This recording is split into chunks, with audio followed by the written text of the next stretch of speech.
اعوذ باللہ من الشیطان الرجیم بسم اللہ الرحمن الرحیم۔ السلام علیکم ورحمۃ اللہ وبرکاتہ۔ ناظرین، آپ تمام مومنین سے گزارش ہے کہ میرے اس چینل کو ضرور سبسکرائب کریں اور دوسرے مومنین کو اس کو ضرور شیئر کریں۔ آج ہم بیان کرنے والے ہیں کہ ماہ رمضان المبارک کے 11ویں دن کا ثواب کیا ہے۔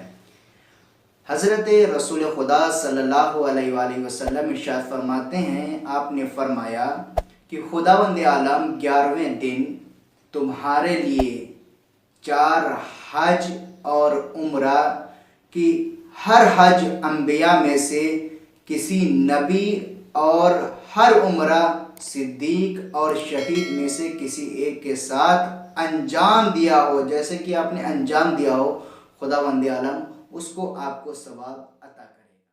یہ آج کے دن کی فضیلت ہے اور آج کے دن کی دعا اور اس کا ترجمہ یہ رہی آپ کی اسکرین کے اوپر۔ بسم اللہ الرحمن الرحیم۔ شروع اس خدا کے نام سے جو رحمان بھی ہے اور رحیم بھی۔ اللہم حبب الی فیہ الاحسان۔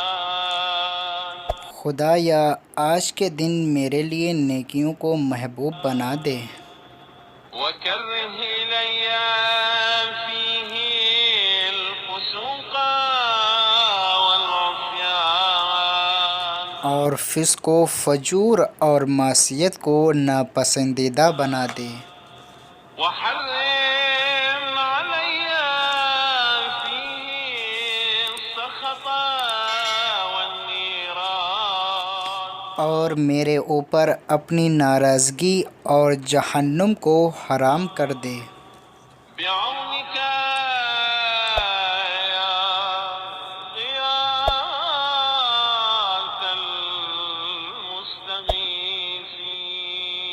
اور اپنی امداد خاص سے اے فریادوں کے فریاد رس، اے فریادوں کی فریاد سننے والے، آمین یا رب العالمین۔